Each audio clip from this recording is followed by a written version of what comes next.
Olá pessoal, tudo bem? Meu nome é Edmilson Sá, mais uma vez aqui para a gente falar sobre alguns fatos importantes. Basicamente o que aconteceu ontem, sexta-feira, o dia 4 de março de 2016. Um dia bem peculiar para os brasileiros. Gostaria de começar com uma frase que eu gosto muito, do ex-ministro Carlos Aires Brito, quando ele declarou que, abre aspas, ninguém pode impedir que a imprensa noticie o fato primeiro, como ninguém também pode impedir que o judiciário fale por último. Fecha aspas. Essa frase é interessante porque é inevitável, né? Cabe à imprensa, por bem ou por mal, noticiar primeiro o fato. Aconteceu? A imprensa está lá e vai noticiar e vai fazer sim um grande circo, para o bem ou para o mal. Mas cabe ao Poder Judiciário dizer a última palavra. E infelizmente, na maioria das vezes, o direito chega sempre atrasado, mas ele chega. E a última palavra sempre é dele, seja para o bem ou para o mal também. Então, por que dessa frase? Porque as especulações, minha nossa, está insuportável, não dá nem mais para entrar nas redes sociais. Porque de um lado, nós vimos ontem e vemos hoje, e veremos ainda, os apoiadores do governo defendendo com unhas e dentes. E eles estão certos, eles estão fazendo aquilo não só porque gostam, não só porque acreditam, mas porque sentem que precisam fazê-lo. Por outro lado, os que querem derrubar este governo ou que querem levar o ex-presidente e os seus asseclas à cadeia, encontrando todo tipo também de notícia ou de informação, algumas até duvidosas, como a delação do senador Delcídio, que a gente ainda não sabe, ainda não foi veiculado de uma maneira concreta que aquilo que ele falou é correto. E o porquê desse embate, dessa briga, e levanta-se bandeira de direita de um lado, de esquerda do outro, e esse confronto. E que barato, que coisa meio que louca, mas olha, que barato que isso está acontecendo. Sério, isso é uma demonstração de que vivemos numa democracia. E as pessoas, talvez elas pouco, não vou dizer que se importe, mas poucos atentam à ideia de que um processo democrático é feito de embates, de lutas, de defesas, de acusações também. Talvez o grande problema que devemos nos preocupar é que, se não fosse assim, aí sim a coisa estava complicada. Se não houvesse essas liberdades, se não houvesse esses embates, é porque a coisa estava pior ainda. Quando você não tem liberdade de expressar os seus sentimentos, as suas vontades, os seus desejos, suas opiniões, não há democracia. Há um fascismo, uma ditadura, um regime totalitário. E a história já provou isso, e é o pior tipo de governo que já existiu na face da Terra, que cerceia toda a nossa liberdade e institui um regime de constante vigília até dentro de nossas casas. Então,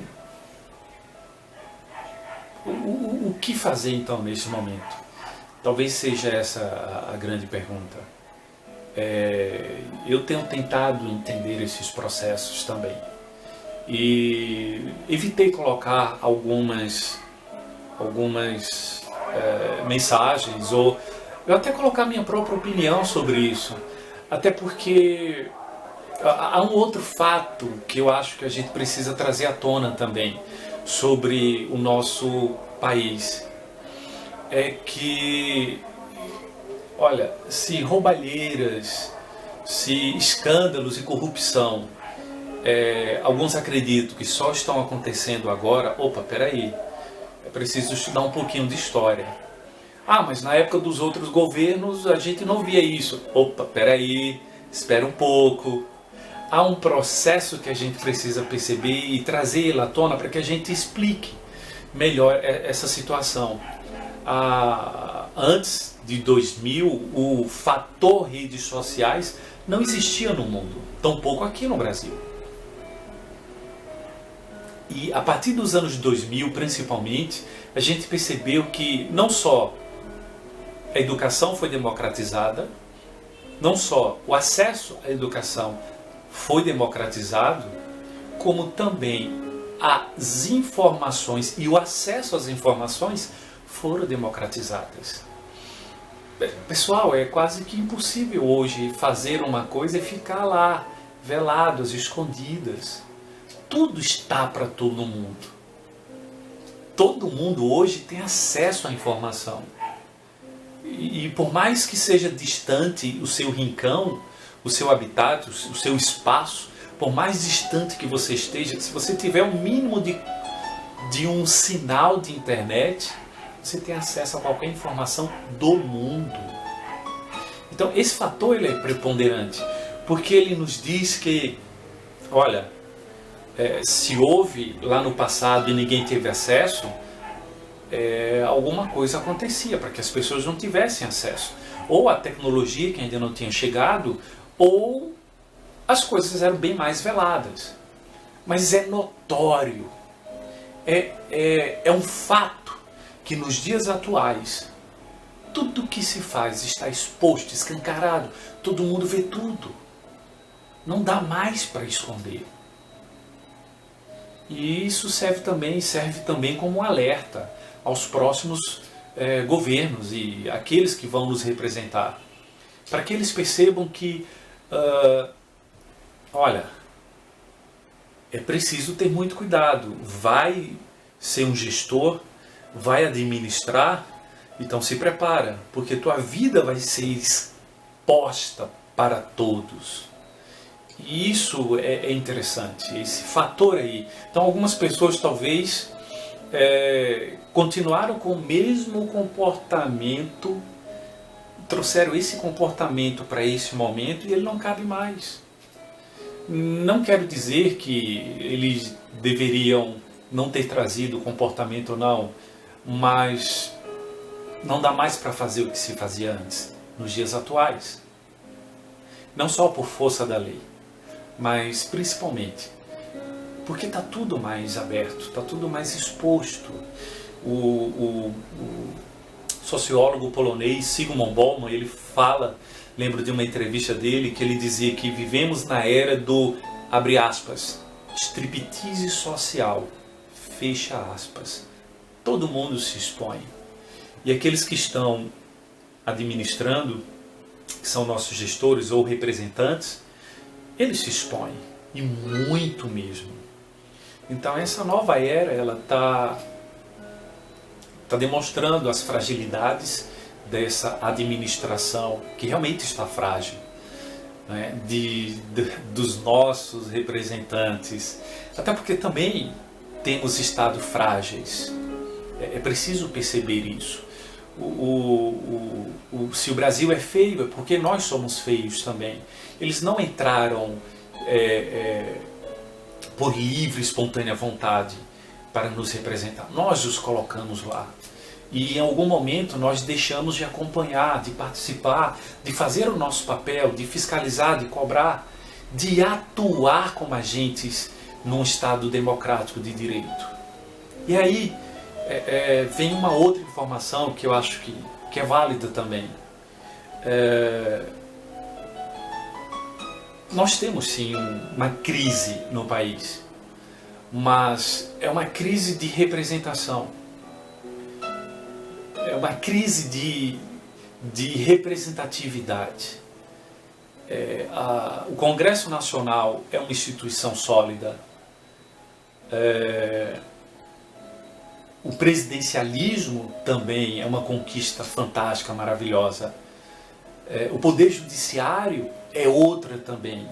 Então, tanto o legislativo, executivo como o judiciário, esses três não são três poderes. Um poder que se tripartiu para que melhor se organizasse o governo, as instituições, os mecanismos que levam o nosso Estado a caminhar. Temos um único poder e a gente ainda não percebeu isso. Está lá no primeiro parágrafo do primeiro artigo da Constituição brasileira. Todo poder emana do povo. O poder é nosso. A soberania é nossa. Mas por deveras, a maioria tem esquecido disso. Então, há uma crise democrática? Não. Eu não acredito e tenho lutado por isso. Para que se fortaleça a nossa democracia. Não há uma crise da democracia brasileira, uma crise democrática. Porque as instituições são sólidas e temos uma Constituição que reforça isso. Mas há uma crise de representação. E isso é um problema muito sério. Mas no Estado democrático de direito, a gente vai conviver sempre e constantemente com o contraditório, com a oposição, com o contra, com o outro lado. E esse outro lado não significa que seja ruim. Ao contrário, num processo democrático, ambos os lados são necessários. Então, não estou aqui para defender o ex-presidente Luiz Inácio Lula da Silva. Até porque a última palavra vai ser do judiciário. Não estou aqui para levantar a bandeira da direita que hoje virou esquerda, certo? Não estou aqui para fazer as vezes também dos tucanos. Mas espero que a população brasileira acompanhe. Isso é extremamente importante, pessoal. Acompanhe. É uma prerrogativa nossa no Estado Democrático de Direito. É uma responsabilidade nossa perceber esses processos. Mas se você se exime dessa responsabilidade, se você se exclui, então todas as outras consequências que porventura venham a acontecer, aguente. No Estado Democrático de Direito, vence a maioria, seja a simples ou a absoluta. Vai depender do contexto que nós estejamos. Quando a maioria fecha a boca, não participa, uma minoria vai ser ouvida. Esse é o grande barato da democracia. Todos têm vez e voz e participação.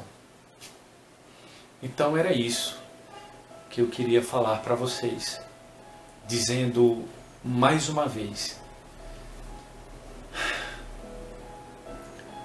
que é preciso que possamos participar mais, acompanhar mais e, em vez de falar mal do colega, critica primeiro a sua participação, critica primeiro o seu processo, faz uma análise primeiro sobre a tua participação, sobre o seu papel nesse contexto. E depois de ter feito isso, quando for falar mal do colega ou criticar o outro partido ou outra corrente ideológica ou político-partidária, faze-o, mas faça de acordo com a lei, sem criminalizar o outro. Faça-o, mas faça-o com respeito. Eu não concordo com muitas coisas que esse governo atual tem feito, nem por isso preciso esculhambá-lo. Eu vou por outros caminhos, um caminho da sensatez, de uma busca por entendimento e compreensão. Eu vou criticá-lo, mas não como as pessoas têm feito. Eu vou criticá-lo daquilo que me cabe, ou seja, através dos mecanismos que temos disponíveis para fazer essa crítica. Ler um pouco a Constituição ajuda muito a gente saber quais são as nossas prerrogativas e no que cabe também para que a gente possa avançar aí nessas discussões. Lembrando para vocês, para terminar, vou fazer 3 perguntas para vocês. Primeira, algum de vocês soube qual foi o teor do discurso da presidente Dilma, o último discurso que ela deu em cadeia nacional? Alguém lembra? Segunda pergunta.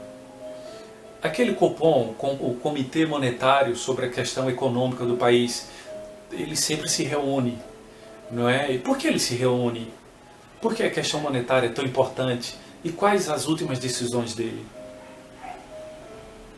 Terceiro,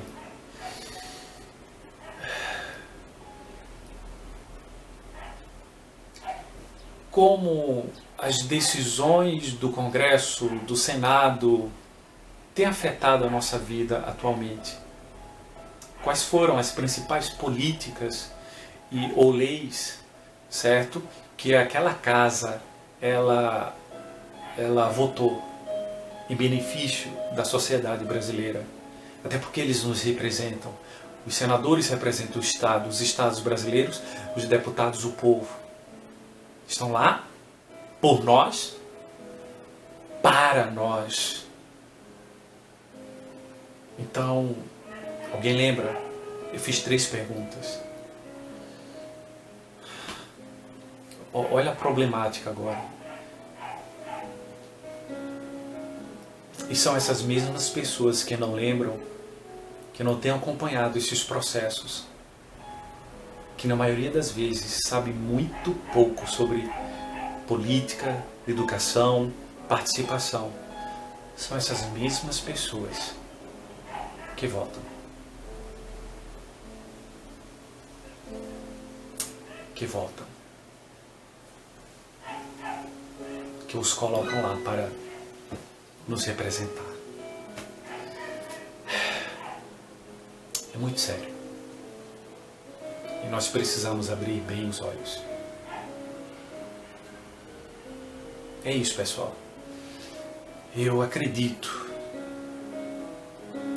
que nós podemos resolver qualquer problema, qualquer crise. Mas precisamos participar mais. Aprender mais. Diminuir a distância entre o que eu digo e o que eu faço. É preciso diminuir essa distância, para que no futuro tudo aquilo que eu fizer seja um reflexo da minha fala, dos meus discursos. Ou, melhor ainda, tudo aquilo que eu falar seja um reflexo da minha prática. Grande abraço. Nos vemos nas próximas discussões e que possamos acompanhar o desenrolar dessas situações. Grande abraço. Até mais a todos e a todas. Obrigado.